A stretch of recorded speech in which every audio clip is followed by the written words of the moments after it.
Recorded. All right, so welcome. We'd like to first get started with the land acknowledgement. So the Center for Community College Partnership, CCCP, at UCLA acknowledged the Tongva peoples as the traditional land caretakers of the Tongvanar, Los Angeles Basin, South Channel Islands, and are grateful to have the opportunity to work with them for the sorry, I definitely butchered that, indigenous peoples in this place. As a land grant institution, we pay our respects to the Hambakanventam ancestors, Ahiram elders, and our relative relations past, present, and emerging. Oops. All right, hey all. To our students and colleagues in the Black community and across the diaspora, we stand with you. You are valued and an important member of our on and off campus family. We all need to acknowledge the challenges and work to change them. We must work together as BIPOC and allies, people who are concerned about our future, to eliminate these systematic barriers. We take a stand today and always because Black lives matter. And then I want to add that Black trans lives matter. Oh my gosh.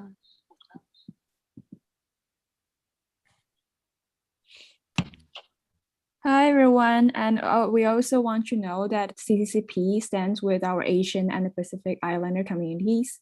So CCCP condemns hateful acts of violence, harassment, and rhetoric targeting Asian Americans, Pacific Islanders, and Desi Americans at PETA. So as a community, we recognize that these are not isolated events. Since the beginning of the COVID-19 pandemic, there has been an alarming increase in the amount of discrimination and violence perpetrated on the Adipa community. And these acts of violence are nothing new. The long history of dehumanization, ostracization, and exclusion of the Asian communities remain devastating, particularly in the midst of a global pandemic that has lasting social, physical, and economic impacts. So as a community, we are disturbed by these xenophobic, racially motivated attacks. We at CCCP stand in solidarity with all of our students, colleagues, and community partners who experience marginalization and threat.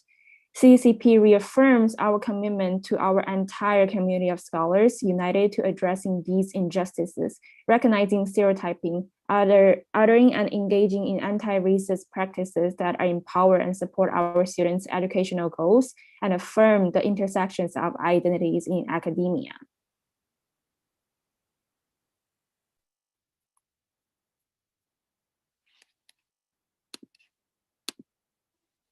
All right, everybody, welcome. So happy to have you here.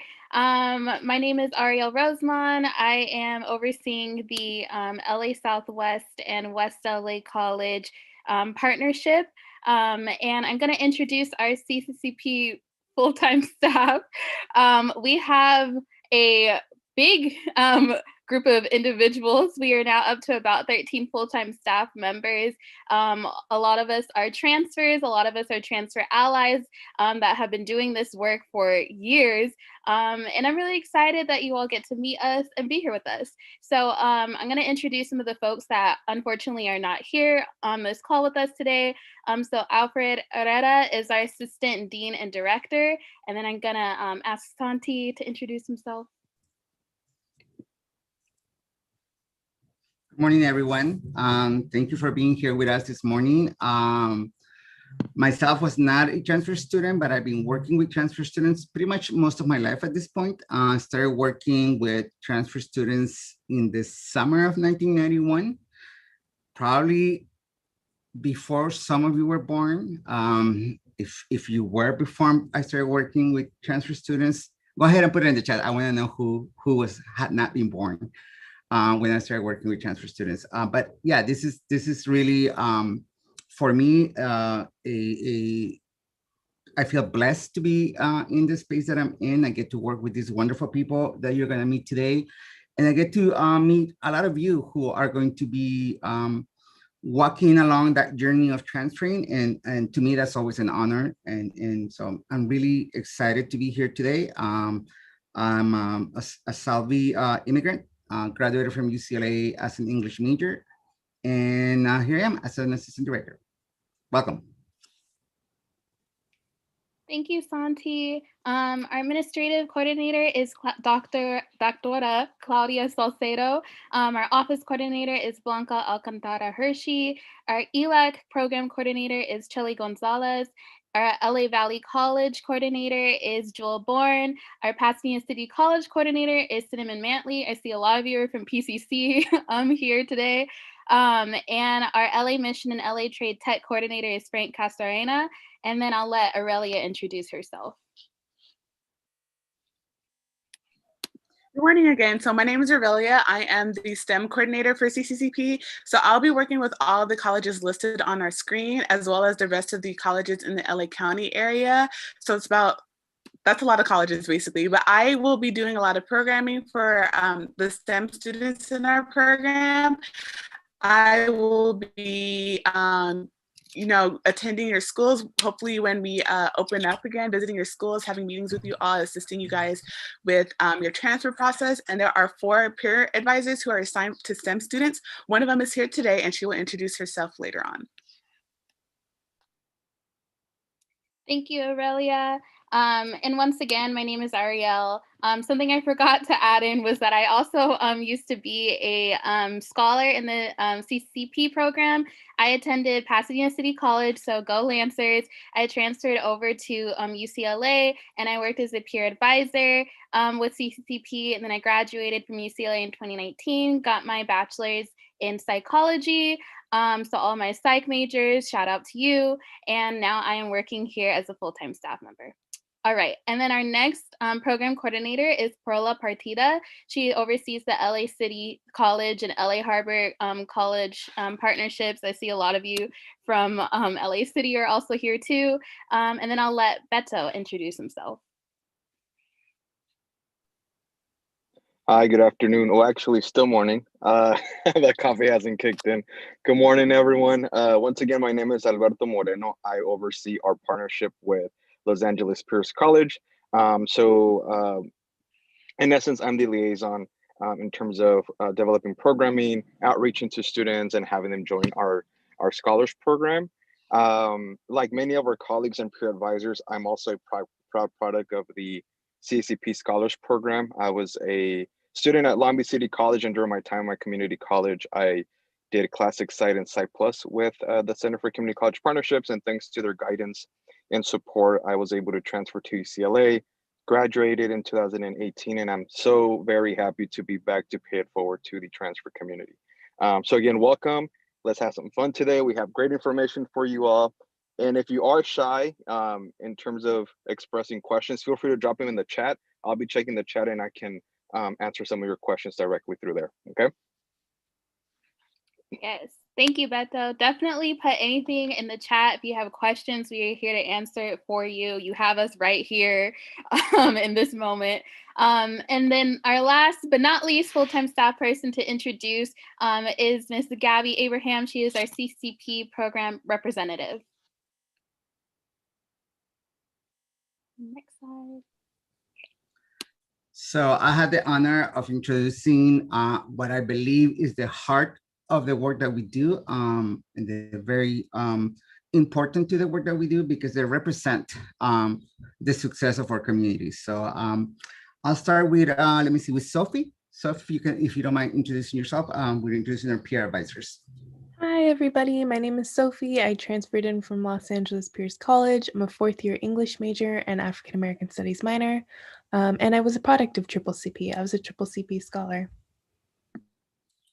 Thank you, Sophie. And Rachel?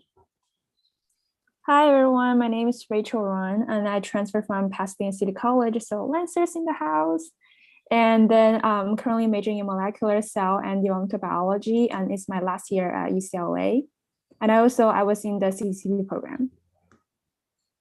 And let's see, I think that's it for peer advisors, right? I don't see anyone else, but if I miss anyone or a peer advisor I haven't met yet and you want to, discover yourself here, please let us know. But otherwise, thank you, Sophie and Rachel, for being with us here today.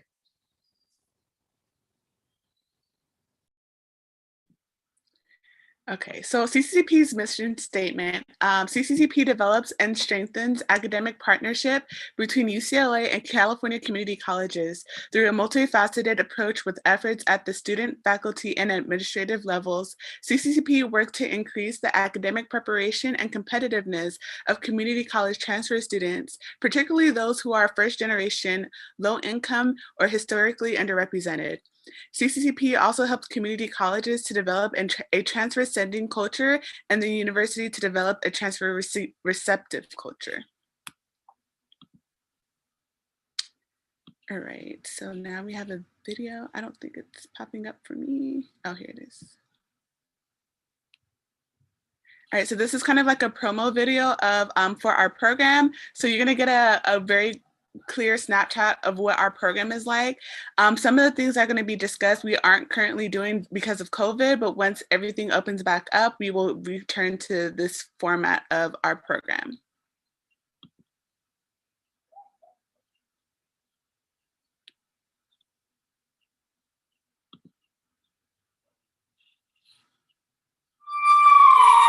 Right now you may be at a community college, no one sees you, but once you go through these transfer programs and you're seen, then your invisibility becomes visible. Everyone knows who you are. You're right there with the top tier guys.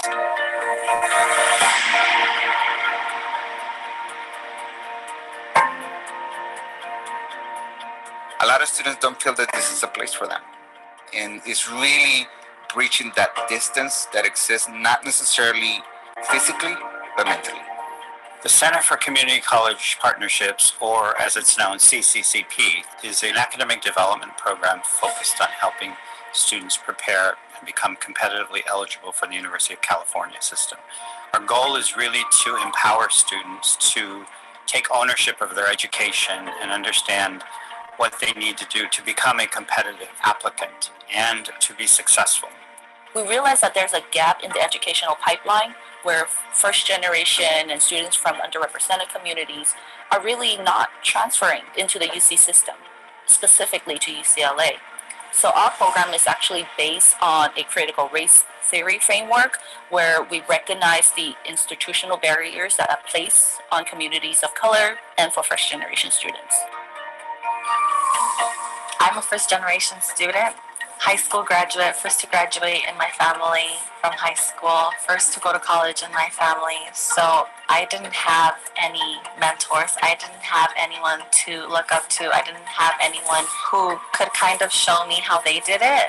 So being a scholar, I was provided with that. I was provided with mentors. I was provided with a community that essentially was there to guide me every step of the way, the application process, the transfer process, making sure that I was doing the best that I could academically back at community college.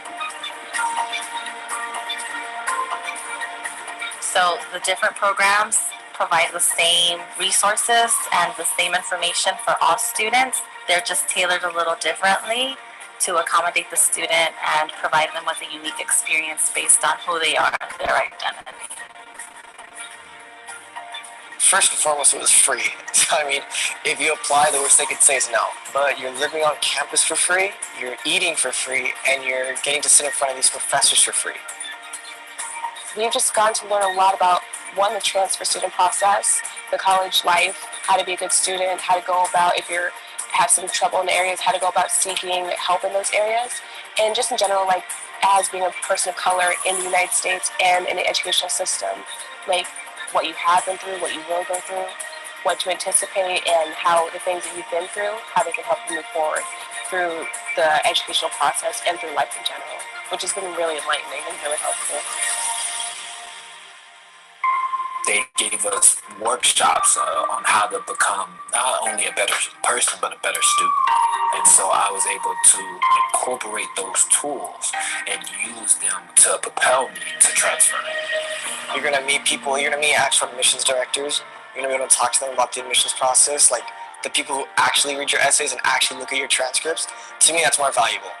Counselors at school are great and we absolutely need them, but to be able to also talk to the person that's going to read your application and possibly even build a relationship with them to maybe even read your personal statement in the future, That is extremely important.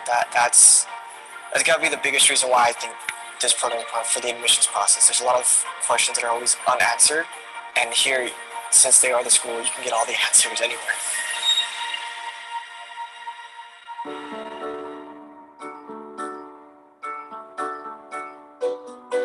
It's amazing that this program follows you through the process of transferring and giving you the tools afterwards to help you develop into an amazing college student. You're responsible to represent your community. Like here, you being here is your community being here as well. So going back and showing them that there's something more than just that bubble right there. And then coming here, coming to any institution and being educated is definitely gonna help our community strive. And when you're in CCCP, understand that it's a scholarship. Go back home and be proud. Like, wow, this is my first scholarship. So I don't know how many other students have already gotten scholarships before, but just, you know, understand that's a scholarship. This is real, and really know that your dreams are not out of reach. And this program right here is going to give you that. As a first-generation student, as a low-income student, as a student who historically has not had access to a place like this, students feel intimidated. And it takes someone to say, come to the campus, experience the campus, feel what the campus is like. And it's really when they sit in a classroom that they start to feel like this fits me. This is a place that I can call home. No one has a harder struggle than the next person. We just have our own struggle, but anything's possible. And this program helps make the impossible possible. It makes it tangible. It pulls everything within reach. Let there be a willingness to learn. Let there be empowerment. Let there be transformation. Let there be justice. Let there be space for those our voices. Let there be color. Let there be optimism. Let there be hope. Let there be inspiring moments. Let there be love. Let the invisible be visible. Let there be power to the transfer student. UCLA is accessible. There's no one at the gate saying you can't come here. The only gates that exist oftentimes are the gates that we put in our own minds.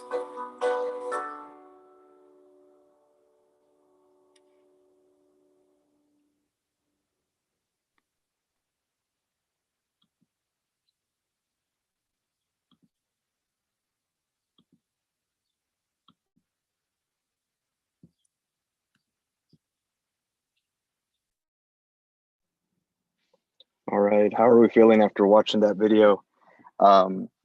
A lot of our staff, we watch this video multiple times every week, and I feel I can probably speak on behalf of all of our staff, especially for those who were part of CCCP as community college students, that it really hits home, right? So it usually always gets me emotional, especially the last part. But what we just saw, again, it's a highlight of the programming that we do and that we provide students, and you know, to empower them to become self-advocates, to navigate the transfer pipeline and successfully transfer to university of their choice. So with that, we present to you our framework, right? That a framework that helps us, you know, by informing us on disparities in higher education, on inequalities existed in higher education, as many of the folks in the video talked about. So with CCP, in order to do the work that we do, we use critical race theory as our framework. And the reason why we use critical race theory is because it predominantly challenges the dominant ideology in institutions, in particular the white male ideology, Western ideology per se. So again, like many of the folks in the video, they talked about the disparities and inequalities, injustices in higher education. We know that among top tier universities like UCLA, Berkeley, and so on, a lot of folks are not represented right, in terms of race and ethnicity, socioeconomic status, non-traditional students, so on and so forth. So with critical race theory, we use it to centralize race and racism. We take into account how race plays a role in underrepresentation in these institutions, again, to challenge the dominant ideology, to reinforce our commitment to social justice, right? We also centralize experiential knowledge. So we empower our students by letting them know that their stories and their narratives are very powerful and that they are important and that they are extremely valid in higher education. And we use a interdisciplinary approach as well, right? It's not just one narrative, it's multiple narratives, and they all have to be equally represented in institutions of higher learning. So again, with critical race theory, this is something that you'll learn more about once you participate and are admitted into our scholars program. It really is more of a critical lens, right? To challenge all of these things, to inform us about all of these disparities, and to then help us develop solutions, not only at UCLA, but at the UCY level, and with administrators, staff, and faculty within the community college system in California.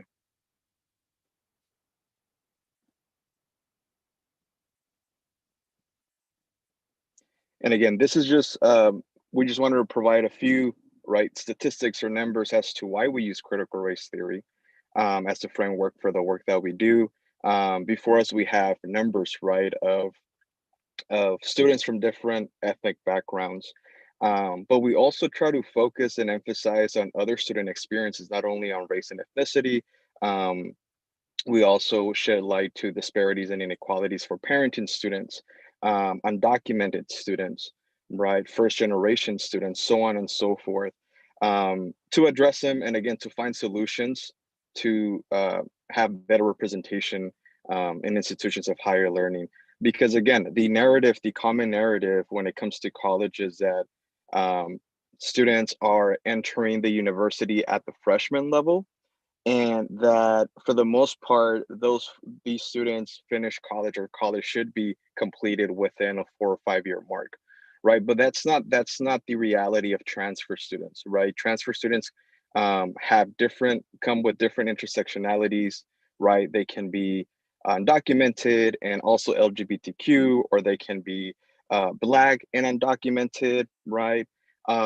So we really try to centralize the different intersectionalities of our students.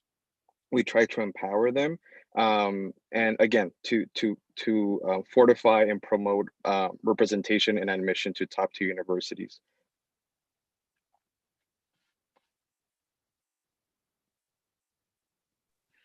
All right, so I'm going to go over our CCCP Scholar Program objectives. So one of our first objectives is to motivate. So understanding our different and rich community cultural wealth, CCCP believes that given the right and best institutional support, we can reach our highest potential. I know for me, when I was a student in high school, I did not think of college at all. I did not think I could go to college. And when I went to Pasadena, and I joined the CCP program, that was really the first time that college got into my brain, and I actually saw other people that looked like me that were going to college and actually had like a support system from CCCP to be able to transfer. So it motivates you, most definitely. We also inform you. So CCCP provides transfer knowledge, resources, and allies to increase transfer rates. And in addition, we discuss systematic barriers and individual agency. So we provide you with different workshops, maybe for UC personal insight questions, application boot camps, scholarships, financial aid opportunities. And we work with people across our campus in different departments at UCLA, as well as across your community college campuses, to provide you with the different resources and information for you to be able to transfer. And also, for you all, like you might have known about, we have our Power to the Transfer webinars, and that's where we dive into the transfer experiences and the cultural experiences of our different diverse communities. And we also prepare you. So transfer success, college graduation, and graduate school and career achievement does not begin after community college. Student transfers, it starts now. So most definitely, you start thinking about that, whether you're in your first year of community college, your second year, your third year, it all starts now. It is all connected, and we prepare you for career exploration and graduation after even being a scholar in our program and while being a scholar in our program. All right, so CCCP believes that you will be successful at UCLA or any other university, not despite being a transfer student, but because you are a transfer student. So to go along with what Beto was talking about, especially with critical race theory, all of you come from different walks of life and you all have lived experiences that you bring to the campuses that you may transfer to. All of you might be undocumented students, foster youth, Black, LGBTQIA, and other identities that we hold. And we are really, the reason that makes each of our campuses so special is because of you. And transfer students really are successful once they do transfer over. Correct me if I'm wrong, anyone, especially Santi, but I believe that transfer students are at about a 93% graduation rate at UCLA. So you will be successful, and we will provide you with the tools and support to be successful once you transfer over and once you're there and graduate.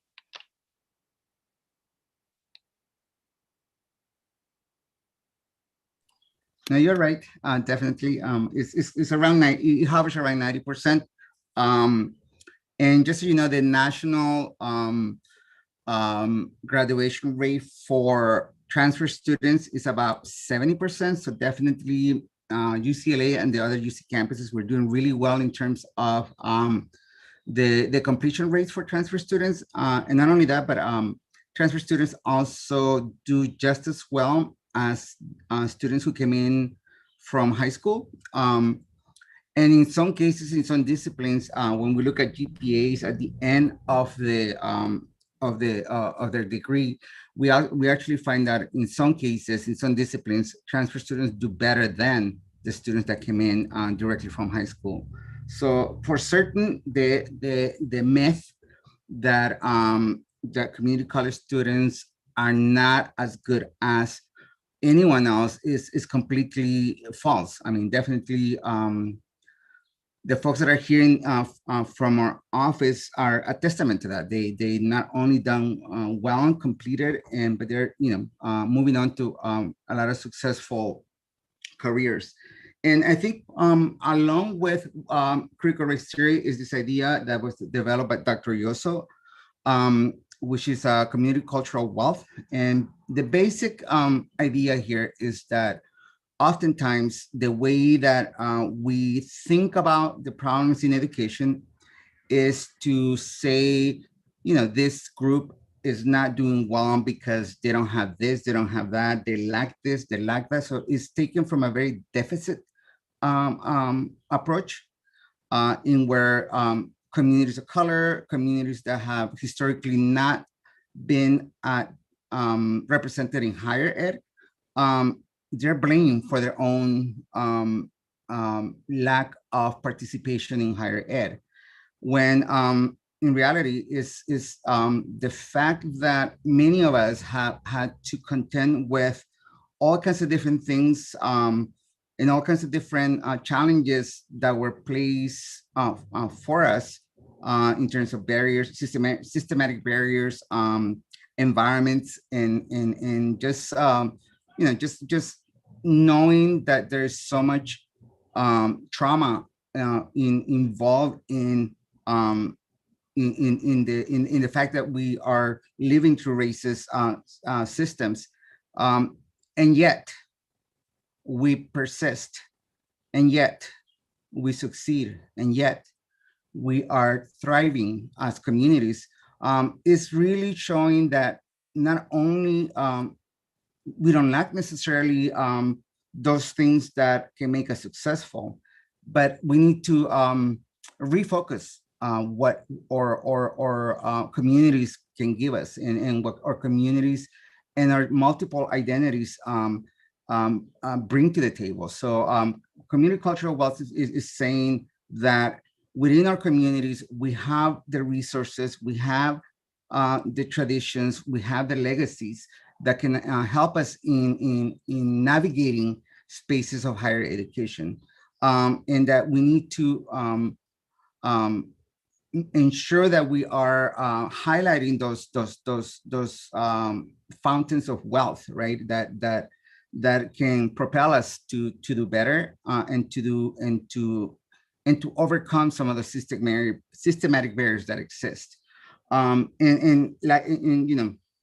Likewise, as people have mentioned, the fact that you're a community college student, that's a form of wealth that you already bring.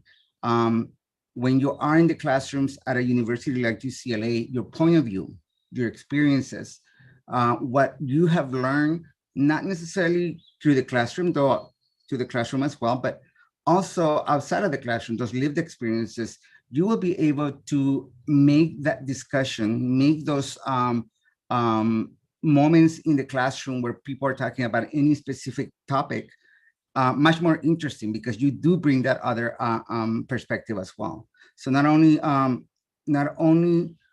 do you already have what it takes to excel, but you're also making the university a better place for all of us. So again, I think it's important to highlight how important it is to bring those voices that you have, to bring those stories that you have, and to share them with the rest of the university, and to really provide a different voice that oftentimes is either not value or highlighted.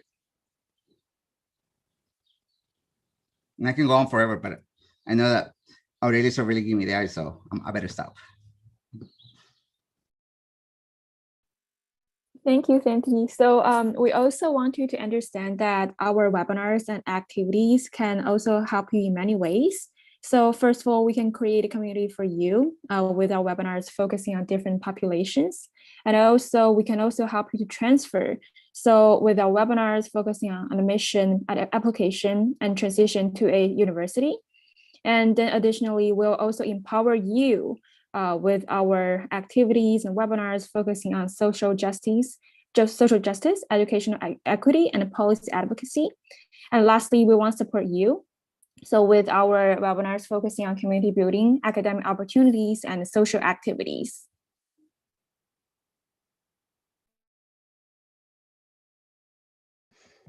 All right, so I'm going to tell you about PeerAdvisors. So we provide individualized assistance. PeerAdvisors are assigned a cohort of scholars to assist throughout the year. We provide you with resources. PeerAdvisors share their own process, resources, and strategies for success. And then we kind of provide you with a network. So PeerAdvisors collaborate with peers, alums, UCLA, and community college staff. And then I just want to emphasize, we are also UCLA transfer students, so we're taking from our own experiences to help you with the steps that you're going through or will be going through. So yeah.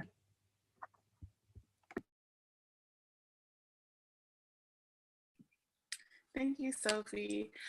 So one of our main goals at CCCP is to supply a supportive community for you through your transfer process. So like was stated before, we're also trying to work on having a transfer sending culture at the community colleges, as well as the transfer receiving culture at the university level. So at UCLA, we work with other units and departments at UCLA to enhance the transfer receptive culture, so they are aware of the different experiences that you may bring to the table and aware that you are new to the campus. So to kind of help you through the process of transitioning from the community college to a university campus, to have you better acclimated and you would perform better academically. And then at the community college level, we work with community college students and staff and faculty to enhance transfer sending culture. So we host a lot of workshops and info sessions at the community colleges about transferring to the UC system and other institutions, as well as giving you opportunities to enhance your application, helping you to have more experience outside of the classroom, so gaining more work experience or internship experience, so you become a well-rounded applicant when you're applying to transfer. Okay, so you're probably wondering, how do I join this super wonderful program? So you have to complete the CCCP Scholar application process. And that's the CCCP application, fulfilling a CCCP webinar, which you're doing right now, completing the CCCP survey, and then filling out the UC TAP, the UC Transfer Admissions Planner.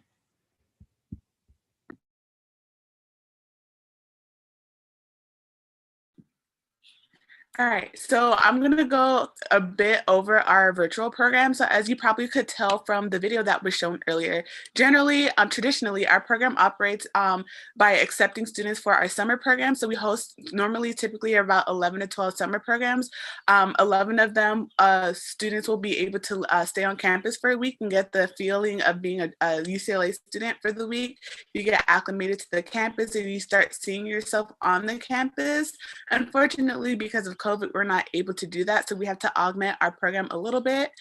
So the first step to do the program is to complete your application by March 31st, 2021. And then you'll complete 3 webinars. The first CCCP webinar by February 28th, don't worry about that, y'all. And then 2 additional CCCP webinars by June 1st. So you guys are already on your way to becoming scholars for the program.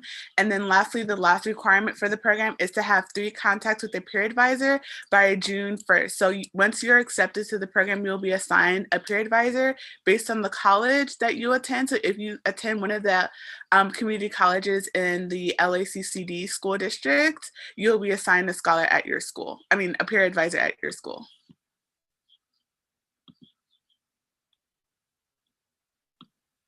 Yes, so just to reiterate everything that Aurelia just said, one of the components of completing our application process to become a scholar with our program is to submit the CCCP Scholars application. So when you go into the application, what you're going to do is drop down and select the program that you wish to attend. You will be selecting Site Light. And then for the program session that you prefer to attend, you will be selecting August 22nd to August 22nd for the session. Just another reminder, we do have some essays questions on there, but y'all don't even need to think about the essay questions. Do not worry about them. We're not even focused on the essay questions. We're going to be reviewing the rest of your application. So for the essay questions, literally do not worry about them at all. Okay. And I think that that's it for the application. I'm not sure if there's anything else anyone wants to add.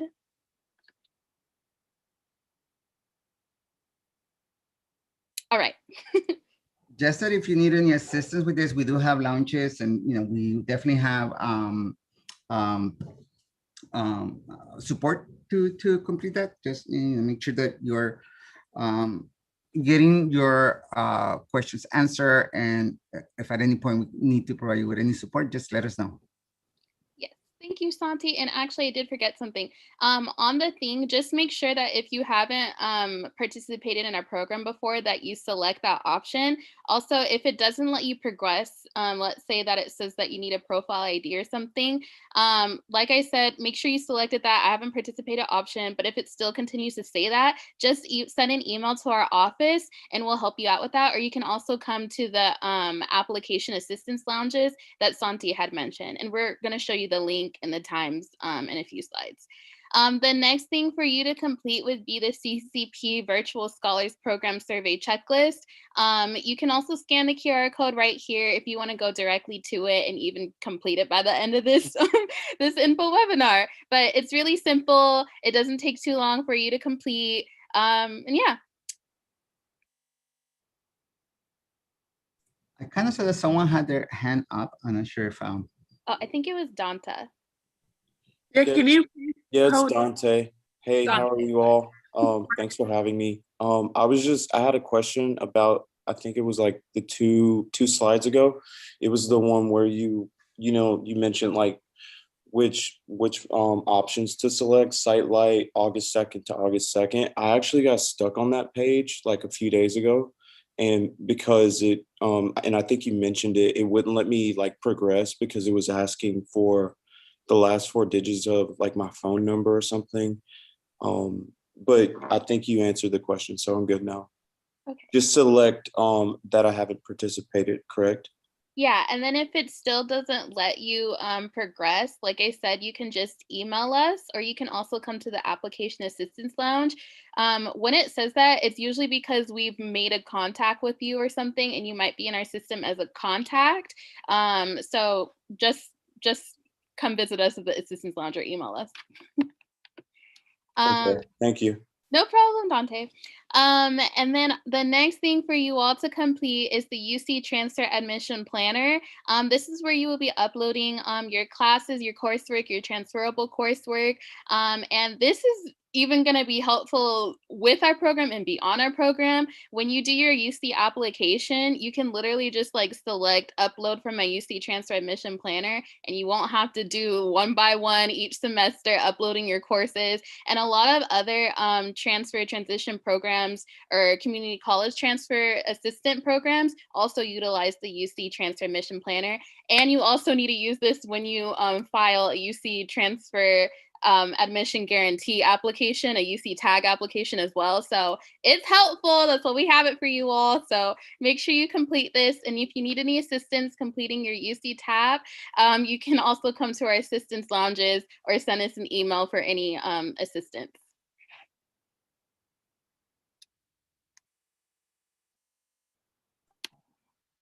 All right, so this slide is just a brief snapshot of the transfer rates, comparing the general transfer rates to the transfer rates to CCCP. So generally for transfer students, the admissions rate to UCLA is 26%. Students who participate in our program have a higher admissions rate to UCLA. We see an average of 50% admissions rate. And then when we look at the UC admissions application, 95 of our students are admitted to other UCs. So we really have a really good admissions rate to various schools within the UC system, especially UCLA. And additionally, what was discussed before, our retention rate, we have a high retention rate for our students who have completed the program, mostly because even when you transfer, if you need help, we're still here to help you. Just because you're not at the community colleges anymore doesn't mean that we're just going to let you go. If you need assistance or help navigating your campus, we have connections at different campuses, so just reach out to us when you transfer if you need any help. Now we're going to go into our peer advisor panel. So I think 2 of our 3 peer advisors are here. So Rachel and Sophie, if you mind reintroducing yourself really quickly. Yeah, I can go first. So as I mentioned earlier, I'm one of the STEM mentors. So as I mentioned, I transferred from Pasadena City College, PCC, and I'm currently in my last year majoring in molecular cell and developmental biology. And I transferred in fall 2019. Yeah, I'm also I'm a peer mentor at Pierce, and I transferred from Pierce, and yeah, transferred to UCLA fall of 2019. Sorry, my brain blanked out. No worries, it's still kind of early and it's Saturday, so by any chance is and they just finished finals too. Oh yeah, and it's finals. Yeah, I just finished finals. Your brain is shot. But anyway, by any chance is Marisol here? No. Okay, so we're gonna move on to the first question. So anyone could go first. How has CCCP helped you with your transfer process? Okay, I guess Sophie, do you want to go first? Yeah, sure.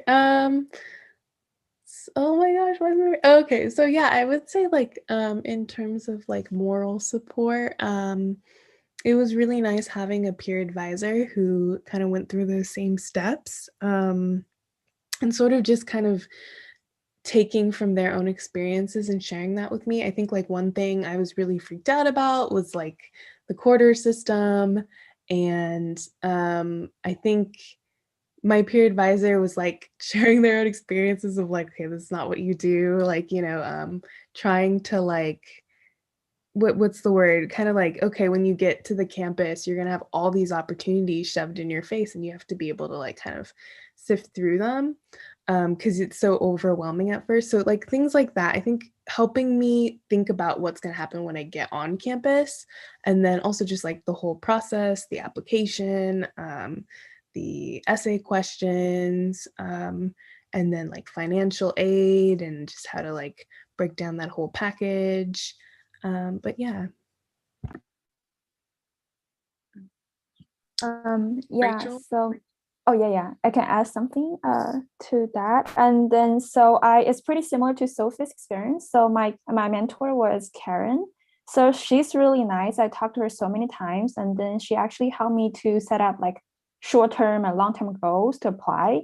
And with so many questions I had, it's like how's that at UCLA and other like minor questions.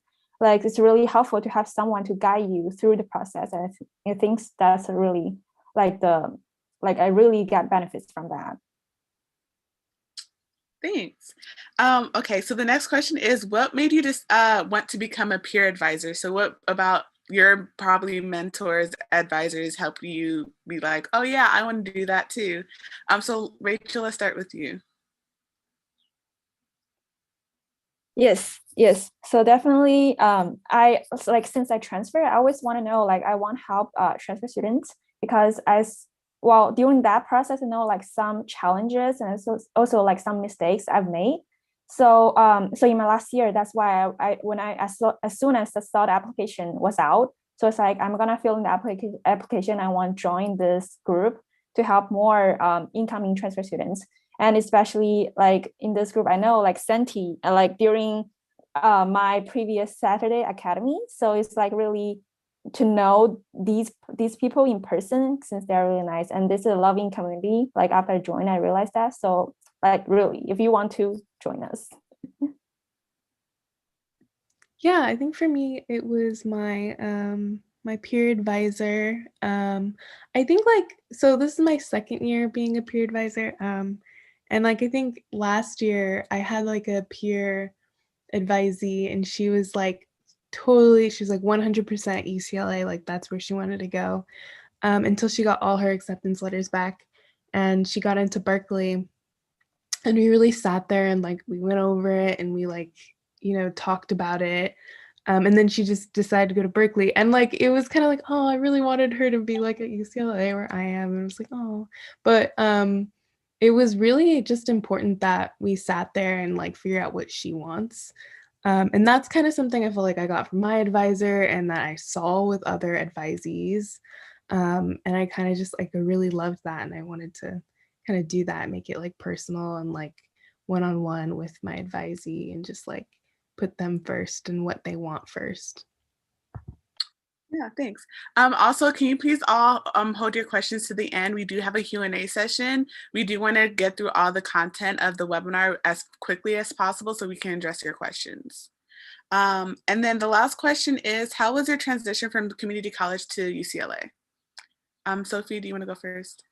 Yeah, sure. So I talked about the quarter system a little bit. I don't know why I never talk about it whenever we do the panels, but this is really important because if you are feeling nervous, if you've taken like a winter session at a community college, my winter session is 5 weeks at Pierce, and then it's like 10 weeks for a quarter system. So like if you're freaking out, but you've lived through the winter session, I feel like you're good because I remember my 5-week winter session, like, oh my gosh, like never again. I never I was just like, whoa, I feel like I lived through like the ice age. But so that's one thing that kind of really helped me transition pretty easily.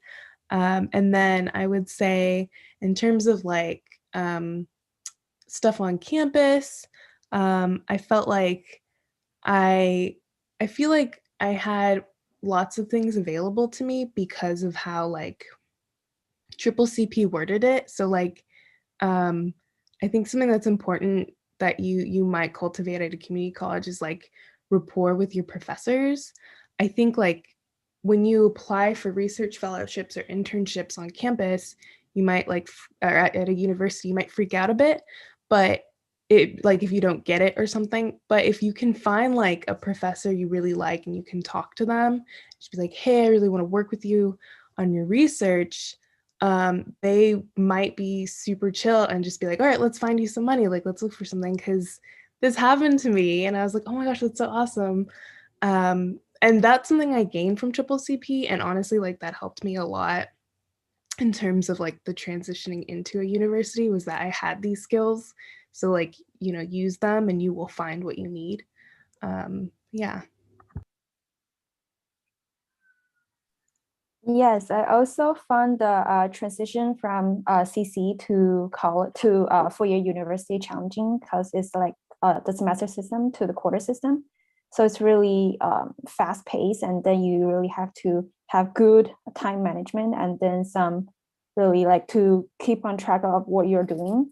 But also additionally, I want to add if you major in STEM, and then you also want to find a lab or like do research at UCLA. So be prepared and maybe get yourself into the research or look for the professor you want to work with ahead of time. And then so that's when you transfer, you actually can get it going, and then just like maybe reach out to them and saying, showing your interest, and then you can like save some time in between. Thank you so much for both of your inputs. So we're going to move on to the next item on the agenda. All right, so CCCP scholars get money. So I know financials are really important and sometimes could be a stress for a lot of students because they're trying to figure out how they're going to pay for their education. We help with that. We host workshops about how to find scholarships and how to obtain scholarships. So the students in on this slide were former scholars in the CCCP program, and they're all awarded the Jack Kent Cook Scholarship. So if you're not familiar with the scholarship, this is a scholarship where the students who are awarded or selected to participate or you benefit from the scholarship receive about $40,000 towards the tuition.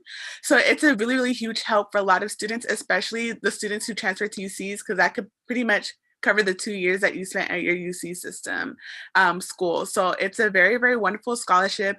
We do host webinars and workshops about the scholarship, how to fill out the application and be a well-rounded applicant. So this is just one of the many different resources that we offer to our students who participate in our scholars in our program.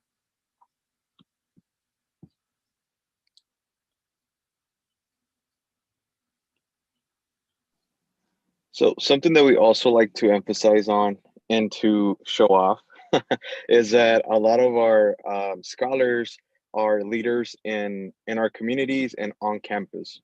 And before us here on the slide, we have three great examples. All of these three folks were a product of CCCP. They've now graduated or are on the way of graduating from UCLA, and they're doing amazing things, taking on different leadership roles. So the first example, we have Rebecca Redmond, who transferred to UCLA from West Los Angeles College, recently received her bachelor's degree in 2020, and she served in the UCY Parent Student Advisory Board. So not only a UCLA loan organization, it was the UC-wide system advisory board, right? We also have Zuleika Bravo, who transferred to UCLA from Antelope Valley College. She is the current transfer representative for UCLA Student Government Organization, which is a huge student org here on campus.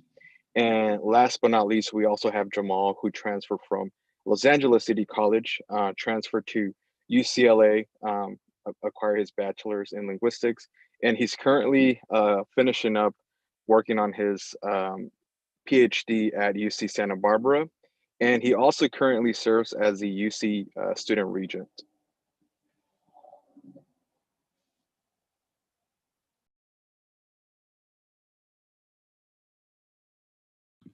Sorry, I was muted. CCCP scholars continue to get advanced degrees. So these are just a couple of the students that have gone through our program that are in graduate programs right now. Some of them on the previous slide are also in their graduate program. So Denise Phelps, she transferred from Long Beach City College, and she's currently at UCI completing her master's in public policy. Armando Zaraga, sorry. He transferred from El Camino College, and he's currently completing his master's at Columbia University in education. And then Jesus transferred from Los Angeles Mission College and is completing his PhD in chemistry at UCLA. So these are just some of the possibilities of something that you can possibly attain once you transfer and continue on in your education. So feel free to join us on our application lounge. We have an application lounge Mondays from 2 to 4 and Wednesdays from 6 to 8 p.m.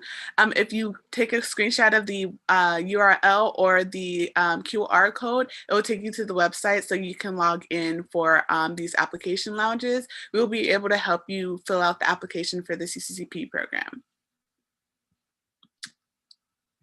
All right, thank you so much for joining us today. We hope you learned a lot about our program and decide to submit an application and become one of our scholars. Does anyone have any questions about anything that was discussed today? Feel free to unmute yourself, or you can answer it in the chat if you don't want to speak. Hello, this is Dante here. Hey, how's it going? Yeah, good, thank you. Again, thank you all for your time and energy. Like, this is like such a huge blessing for me personally. I go to Los Angeles Valley College, and I'm the treasurer for the Emoja group there. So my Emoja counselor, he knows how passionate I am about going to or transferring over to UCLA. I study film, and I was just wondering, because this is only my second webinar, I mean. So, and I heard that, you know, there's 3 required in order to like apply for you guys' it's like CCCP program. So I just wanted to know what the stipulations with that were, because I'm pretty sure like there's just one more left, right? Santi, would you mind answering that question? I'd love to, yes. First of all, thank you for joining us, and thank you for your leadership at Valley College as well. We definitely need leadership at all community colleges. So again, thank you for doing that. And yeah, so you don't actually have to have all the 3 webinars completed before applying to become a scholar. As long as you have one completed, then you can go ahead and submit your application. And then the other 2 will need to be completed by June 1st. But again, you can submit the application at this point. You don't necessarily have to have all the webinars completed, or all the other aspects of the program completed. The only one thing that we require at this point is to have one under your belt at this point, which sounds like you already do. So yeah, so please complete the application. And again, I think what we're trying to do during this time of the pandemic is to make sure that we're not adding any more barriers to all of you. So you know, for us, usually during the time when we have the programs in person, it is a more selective process, just because of the fact that, you know, we bring students to the campus, and that's a little more limited in the number of students that we can take. But in the fact that we're in this remote environment, that you know, the webinars are, you know, accessible to everyone, we felt there was no reason to put more barriers to people to, you know, to join us. I mean, the whole point of us is to provide access to as many people as we can. So in that sense, I think this environment has lent itself for that. And so, you know, again, we are trying to make it, we're not trying to make it harder for you, balancing everything else that you're doing. And then, you know, we're going to add more barriers to you. It's quite the opposite. We want to make sure that we provide the support that we can, and that, you know, again, we thrive when we are doing this work in community. So, you know, so join us. Thank you, Santi. I think Shirley had her hand raised earlier in the presentation. Do you mind sharing your question that you had?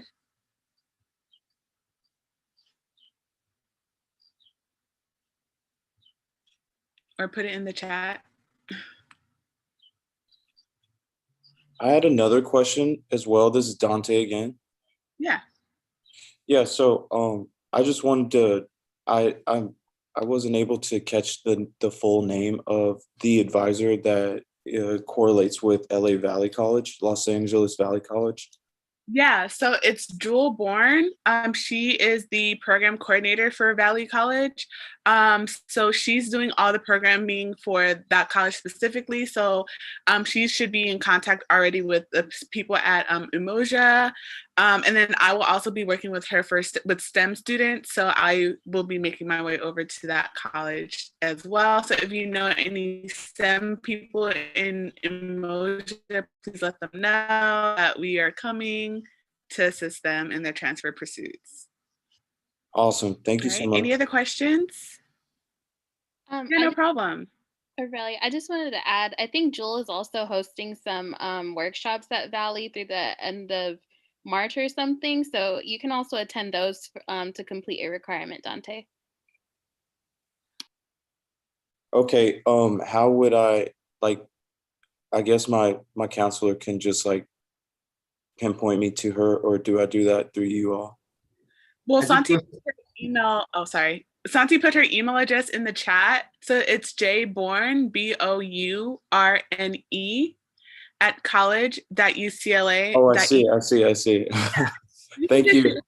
Yeah, no problem. Just shoot her an email, tell her that you're interested in attending some of the webinars that you learned about in our info webinar, and she will get the information to you. Any other questions? Can I still apply if I attend Santa Monica College? Yes, Wendy, we accept all students, and as long as you're enrolled in a college in California, we will accept you to our program. We just have partnerships at specific schools. Unfortunately, SMC is not one of them as of right now. However, we are interested in working with them sometime in the future if COVID lets up. However, again, for me, I'm the STEM coordinator, so I will be doing a lot of work with Santa Monica College. So if you're a STEM major, you'll also be seeing me sometime in the future as well. But yes, feel free to submit an application. Any other questions? Hi, this is Greg Garcia. I was wondering, I go to Las Positas College. I don't think that it's part of the partnership, but can I, like she said, like Wendy said earlier, is it okay if I still applied? I kind of just applied. Yes, as long as like I said before, as long as the college is in California, we can help you. Regardless of where you're located, as long as it's in California, you're enrolled in a California community college, you're eligible to apply to our program. Thank you. And one more question. Do you guys have a pre-med program there, or pre-health? Yeah, so that will fall under the STEM program. So you'll be working with me. I'll be working on doing programming for pre-health. My focus will be life science majors. However, students who aren't life science majors, if you're engineering or physical science or pre-med, pre-health, anything like that, we will also have workshops and webinars specific for you guys for next academic year. Thank you. Yeah, because I think that I am I'm debating between data theory and cognitive science, but I don't know under what they fall. Do they fall under science? So for cognitive science at UCLA, yes, that's a STEM major. And then what was the other one? Data what? Theory. Data theory. I feel like that should also fall under STEM as well. I don't think we have a major specific, do we, Santi, to data? Okay, yeah. So yeah, both of those will fall under STEM. They'll fall under physicals. That will fall under physicals, but yes, it is. Yeah. Thank you very much. Thank you. No problem. Thank you. We're a bit over time, but we do want to make sure we get everyone's questions answered. So does anyone have any more questions before we sign off?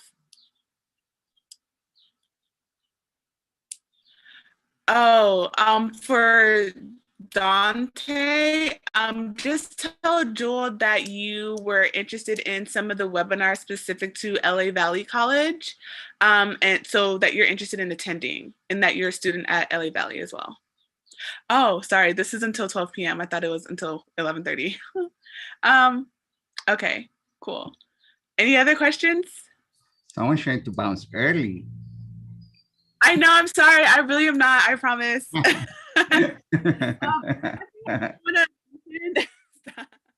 One thing I do want to mention is that though currently we're not doing our full physical on-campus program, we do hope to return to that sometime in the fall. And if that's the case, we hope to start doing our Saturday academies again. So it will kind of give you an opportunity to be on campus and to feel the presence on campus and see yourself on campus as a student. And that's something that we really work towards, because seeing yourself on the campus kind of solidifies that you belong on campus.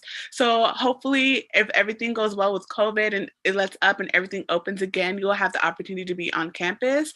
If you're not transferring for fall 2021 and you decide to reapply to our program, then you will have the opportunity to participate in one of our residential programs, but you will be given the opportunity to stay on campus for a week and see what dorm life is like. All right, any other questions? And please ask any question. I mean, they don't necessarily have to be about the program itself. I mean, I think you have 2 peer advisors here, and then you also have folks who have gone through the transfer process and are already working as well. So, any questions you may have about just majors, double majoring, triple majoring, or just life at UCLA, or as a transfer student, opportunities for transfer student. This is an opportunity to do that as well. So we just want to make sure that, of course, we're answering for information about the program, but we rarely haven't, in this environment, we rarely have an opportunity where we bring community college students. So we're just excited to have you here, and we want to keep you here as long as we can, but we want to make it worth your while. So we want to make sure that we are answering questions. And also, if you have any suggestions about what you may need in order to feel more supported, then please let us know as well. Yes. Also, something I forgot to mention about myself is that I also went through the program. I was a scholar and a peer advisor, and I transferred from Santa Monica College as an anthropology BS major. And then I also am pre-med as well, so I'll be working towards that. John, you had a question? Yeah, can I ask a question about the app? Yeah, go ahead. So my transferable GPA has changed a little bit, and I'm not quite sure exactly what it is. I mean, it went up, but I don't know what the actual number is. Should I just use the last thing I know from my TAP? Are you talking about applying for CCCP? Yeah. Yeah, I mean, if you have access to an unofficial transcript, just put whatever GPA is on your unofficial transcript, I think would be best. Okay, just because I have a couple different schools, so it's calculated in, and so with the stuff that I've added in last semester, it changed. I don't know exactly what it was. Yeah, you can guesstimate. It's okay. You don't have to necessarily have. It doesn't have to be exact. Okay, and then the other question I had is when you click yes on do you plan to enroll in college this fall 2021, it doesn't give. It says another UC, but it doesn't give UCLA as an option. You just pick another UC. I should give UCLA as an option, but are you planning to enroll this coming fall? You're transferring? Yeah. So you already submitted your fall application, right? Yeah. Okay. Yeah, it should have given you that choice. We could that's really interesting. Yeah, so it says like in what college will you enroll this fall? Mm-hmm. And it just says another UC, CSU. Oh, okay, so for that's yeah, so at this point in that one, you should answer the community college you're attending. There's going to be another questions asking you about institution you plan to transfer to, and that's where you will enter UCLA. Okay. Yeah. All right. Thank you so very much. Mm-hmm. And then Armin had a question. I think I pronounced your name. I hope I did. So she was asking, huh? You pronounced it right. Thank you. Yeah, no problem. So she was asking about the pre-medical enrichment program at UCLA. So I think it used to be called SMDEP, and they changed the name to PrEP. So this is a pre-medical program that is offered at different schools across the country. UCLA is one of them. So it's kind of like an enrichment program for students who are interested in the medical field as a possible career. So this program is also offered or open to community college students. I think the application has unfortunately passed for this year, but this is a program that you can keep in mind for future years. Even when you transfer to UCLA, you're eligible to apply. Any other questions? It's Gray again. I actually was just wondering, so I was trying to do my application right now and it says fall 2021 or when I am trying to apply and I say that fall 2022. Does that mean that I get disqualified from this program, the CCP program? No? No. Oh, because it asked me to explain why, like why I was not transferring, and I guess I don't know. I think that question is not asking you when you're transferring, it's asking you where you're going to be enrolled in the fall. And so if you're going to be enrolled at a community college in the fall, just go ahead and list your community college where you're going to be enrolled. Okay. And And a later question is going to ask you about transferring. thank you. And the other question that I had is, when are we going to know whether or not we made it or we are part of the program? I'll tell you right now, you made it. No, just once you submit everything, it usually takes us about a week to respond. Oh, that's pretty quick. Okay, thank you. Yeah. Mm-hmm. Any other questions? Yes. What's for lunch? Oh, I don't know. You tell me. I'm hungry too. I have here that I haven't eaten. Something you just had breakfast. Did anyone hear LMU in the room? No, I don't know what that school is. Anyway, so what I was gonna say before was me, Beto, and Ariel have gone through the program and now we're working for the program. So if you have any questions regarding our journey from transferring to community college to UCLA, and then on the other side what that looks like and any future plans we may have, maybe, I don't know if that will help. And then Shanae asked that she said that she's currently a nursing major working at UCLA. Would this info be something that she can put on your application? So are you talking about the application for CCCP or to transfer?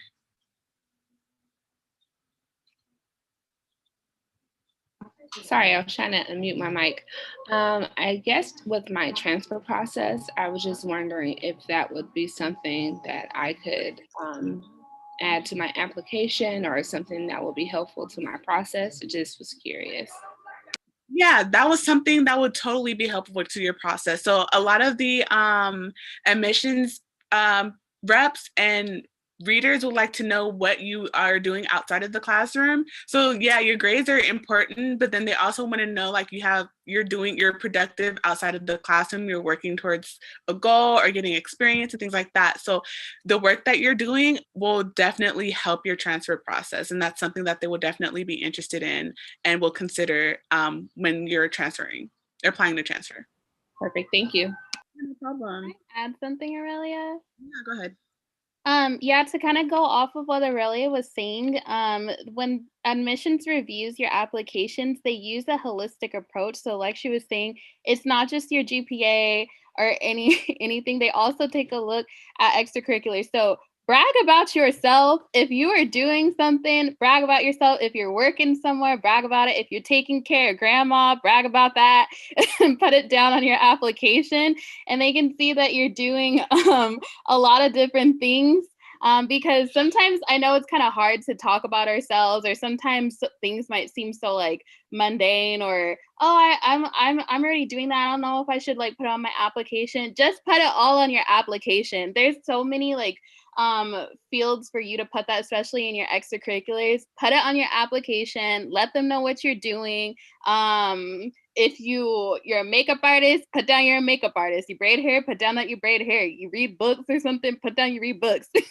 Put down anything on your application, and we will be the ones that can help you with that. And I also want to add a common misconception for our program is that it is for you to get guaranteed admission to UCLA, or it's just for you to get into UCLA. That is very untrue. Y'all don't even need to think about UCLA. You don't have to want to go to UCLA. You can want to go to another UC. You can want to go to a CSU. You can want to go to an HBCU, a private. We will be here to help you for your transfer process and preparing you with the tools to transfer to the UCs. UCLA will help you prepare to transfer basically anywhere. And if we don't have like a direct answer for something, we will look it up for you. We will connect you to the correct people. So apply, and then on your application for the UCs, the CSUs, wherever, brag about yourself and ask us any questions you have.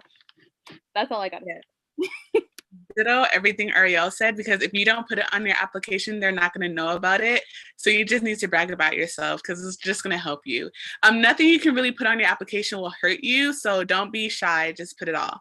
And then Wendy asked, I think I lost the question. Oh, wait, was it this one? I think it was, does it hurt? Oh, is it a disadvantage if her current job is not similar to her transfer major? Not at all. You know, it's a job, you need to survive, and actually you're gonna learn something from it, so you can actually use it towards your advantage. Talk about something that you've learned from your job. If it's something that you're working with people, a lot of the time serving people, that's something that you can learn something from, and you can put that on your application as a skill that you've obtained from your job. So it's just about spinning the skills that you learn from your jobs in a way that will translate well on your application. So yeah, what Santi said, think about transferable skills. That's exactly what it is. And transfers will have a different looking profile and application than students who come in as freshmen. And admissions people know that. They know that you all are working. They know that you are working probably full time. They know that some of you are parenting students. They know that you all have like, if there's times where you have to take off from school and you have like gaps in semesters, they understand that. So we're all trying to say, like, you can explain your application, put down in your application what you're doing, and like Aurelia said, it will not hurt you. And Santi even mentioned that we have application boot camps or workshops, and if you meet with a peer advisor, some peer advisors are going to be starting their hours for the spring quarter. I know for Southwest, we're starting our hours next week. Some already have hours. Just come and ask us, send an email, come join us, apply, so you can be connected to all that information. Thanks, Ariel. Any other questions?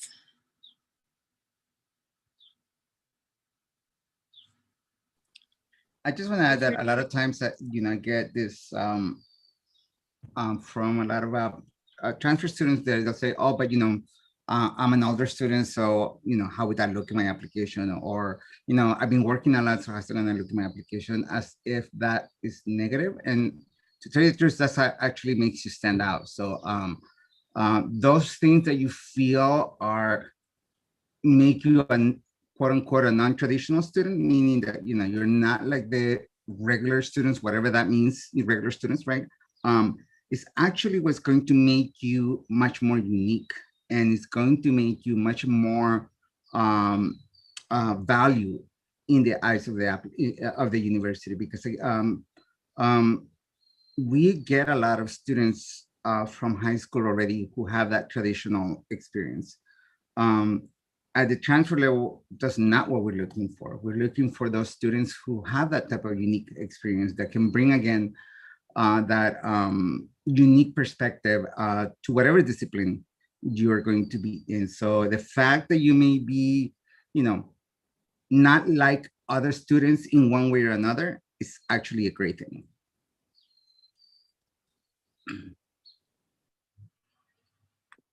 Hi, I have another question. Well, one student asked on the chat, just to clarify on the survey, Sophia, she asked, just clarify on the survey, what do we check off when it asks which P2TT webinar did you attend this summer? I'm probably going to have the same question, so I was thinking that I should bring it up. I think there's a other option, and then you can just enter the info webinar. Okay, thank you. Mm-hmm. Any other questions?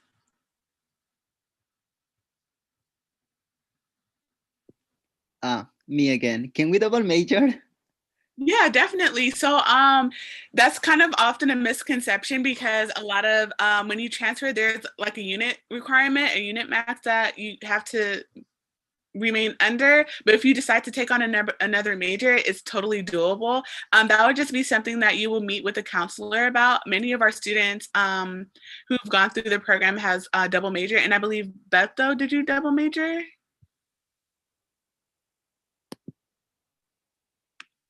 Yes, sorry, I was trying to unmute myself. Yes, I did a double major. I entered UCLA as a Spanish community and culture major. And then once I was at UCLA, I did a double major, Chicano studies, and a minor in labor and workplace studies. Yeah, so it's totally possible.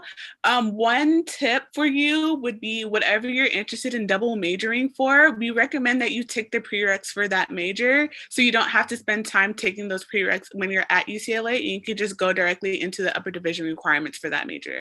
And that will make your process to be approved for a double major even easier. Yeah, So that's yeah. Thank you. Yeah, because I was planning on doing the double major and a minor in pre-med. Well, I feel like I have to have something to fall back on if I don't get into med school, but that's the goal. Thanks. There's a question about assistance and guidance for single parents with little children. Ariel pretty much already answered it. Please use the link for resources for students with dependents. One of the peer advisors that we have highlighted in our presentation, Rebecca Redmond, she is a parenting student. So she was one of my mentees when I was a peer advisor. And so she has transferred to UCLA and graduated 2020. She's currently in her master's program, I think in public policy. So it's completely doable. There are a lot of resources on campus for students with dependents. And I think we also have a childcare center on campus. I'm not sure what that application process looked like or how competitive it is to get your child into that program, but it is a resource on campus, and maybe they'll be able to help you find resources for your child. Oh yes, I think there's also a parenting webinar that we have as well. Also, yeah, we do have family housing as well. So when you're admitted, you can sign up and submit an application for family housing. Any additional questions?